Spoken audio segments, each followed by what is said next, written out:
What's up everyone, it's Austin here, and today I wanted to show you guys a cool machine that I purchased. This machine helps fix and makes games much more visually appealing. Now every time I go to thrift stores to purchase video games, some of the games are pretty scratched up and not in the greatest condition. For example, this right here, I was able to find a Wii Sports and Wii Sports Resorts in this Wii Sports case, and not sure if you guys can see how scratched this is. Came under a light and you guys can see that it's definitely pretty scratched up. Now, I don't want to be selling games that are this badly scratched to customers. So for you guys that don't know what the JFJ Easy Pro is, it is a disc resurface machine, a more budget disc resurface machine. I've had it for about half a year now and been using it consistently, so I can give a pretty well review on it. So for those of you that don't know what disc resurfacing is, it is basically sanding off this top layer of the disc so that the scratches kind of go away. From my understanding, all of the data on the disc is kind of more in the middle of the disc, and the top layer is just kind of like a plastic frame around that data. And so sanding off the top layer doesn't affect any of the data. It just removes some of the scratches that are covering the data. For the JFJ Easy Pro, it's a pretty good machine. It's not excellent. It's not the top tier machines that you get from the game stores. I'll kind of show you guys some tips and tricks and how to get the best results from my experience on the best resurfacing of the disc. This pad right here is used to sand the disc. It doesn't sand a lot. It's more for just getting the smaller scratches off the disc. The machine also comes with a soft sandpaper and a coarse sandpaper. These are more for getting deeper scratches out of the discs. I don't really use this unless I have a disc that is completely broken and not working. Then I go ahead and just throw these on, and maybe like 8 out of 10 times the disc will work again. But for the most part, I'm always using these lighter sandpapers. Now let's go ahead and place it in here like that. You've got two types of liquid compounds or polishings that you can put on the buffing pads. The instructions tell us to run it through with this one first and then run it through with this one. But after reading reviews and just people on Reddit, I guess, with their experiences, is they really just use this one. This one is a lot better and just better to use. And I will go ahead and just place a couple squirts all around this buffing pad. I'm gonna try to put a lot first because I got a lot of discs, and the more you put on in the beginning, the better. And I'll just kind of use my fingers to kind of spread that around, get it all over. I may have to put more, as a matter of fact, because I want to try to get it cover as much surface as possible. Let's actually put some more. There you go, get some more bigger blobs out. I do have this water bottle spray. This is very useful for spraying around. So one of the tips that I can share is to make sure that this buffing pad is very wet. That will help with stopping more scratches on the disc. I will explain a little bit of that later as well. Now I can take my water and just spray a lot in this. You really want to get this thing really wet. Now do one spray on the disc as well, and let's go ahead and turn it on. Close this, and I like to put it for 1 minute first. Now the reason why we want to get it really wet is because this machine doesn't exactly make your discs look completely clean, completely smooth. It actually does add like microscopic scratches or swirls around your disc that you can only see it if you put it directly under a light. And I was very skeptical about this machine the first time I used it because it was adding more swirling scratches. Like, why would you want to use a machine if it's doing that? But you got to think about the pros and the cons. This is getting rid of deep scratches, the unappealing scratches, and adding really smaller microscopic scratches. So would you rather have the disc look like what it was shown before, or how it's going to look after this thing is done resurfacing? And also one thing to keep in mind is the disc resurfacing actually does improve the gameplay of the disc. So with all the scratches, you're better off resurfacing and getting rid of all those deep scratches, because that can cause a lot of the data to not be read.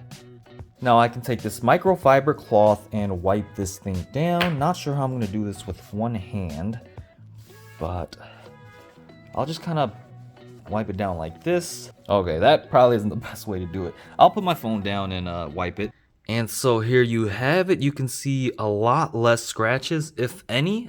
I can't even really see any scratches on it like this. Let's zoom it in and see if we can actually see it.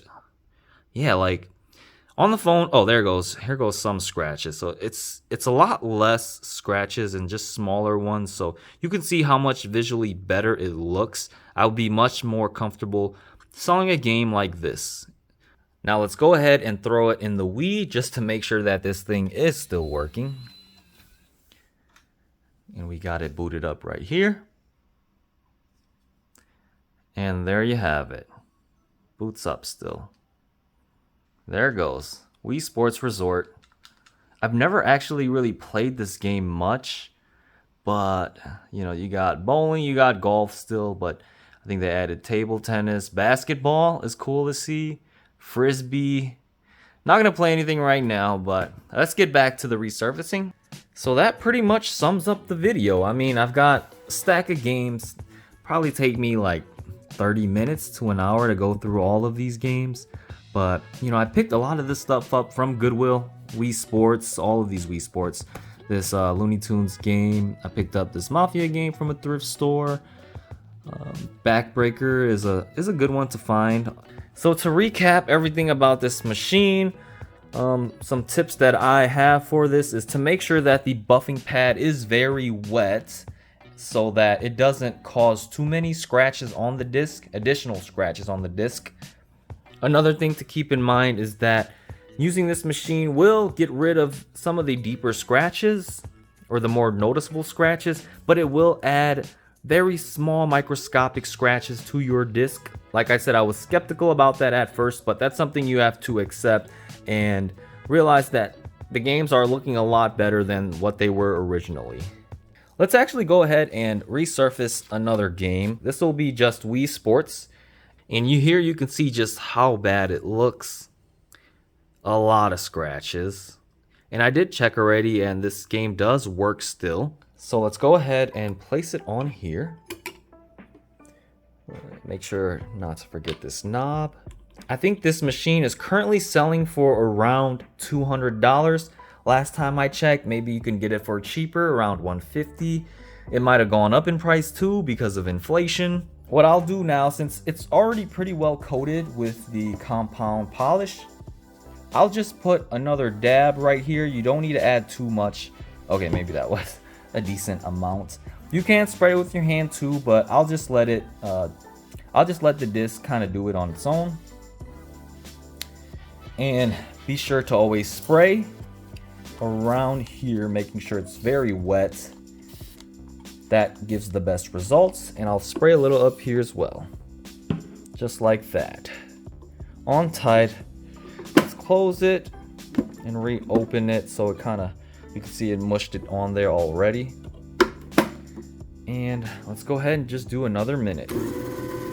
Definitely does get pretty loud. I live in an apartment and sometimes I get nervous that the neighbors might complain because I have this thing running most of the time. So we've got the disc right here, and here's how it looks. You can still see some scratches, but a lot better than what it was before. Maybe I'll edit the video to show a before and after. And if you want, you can just keep running this through the machine. I wouldn't do it too much because you start to scrape off too many layers and the disc gets a lot less durable. Let's go ahead and throw this in the Nintendo Wii just to make sure that it's working still. And got this loaded up. And just like that, it reads the disc. Oh, it looks like I'm low on batteries. And there you have it, your classic Wii Sports game. And there you guys have it. I thought it would be fun to show you guys this cool machine that I bought. I definitely use it a lot because I want games to look a lot more visually appealing to the customer. I don't want to be selling just straight up scratched up games. And so yeah, definitely purchase this machine. If you are reselling tons and tons of video games, it definitely makes your games look a lot better. There are definitely pros and cons to this machine. This is not your $2,000 machine that, you know, game stores have, but it's definitely a budget machine that is definitely worth it, I think. Thank you guys for watching. I hope you guys enjoyed this fun little video. If you guys haven't yet, subscribe to my channel. I'm very happy the way that it has been going. I'm hoping to reach 100 subscribers soon. Maybe by the time I release this video, I will have reached 100 subscribers already, but very happy to see you guys are enjoying a lot of my videos. I do intend to keep on making videos, coming up with new ideas of what I can be doing as a video game collector, game hunter. But yeah, thanks for watching, and I'll see you guys in the next one.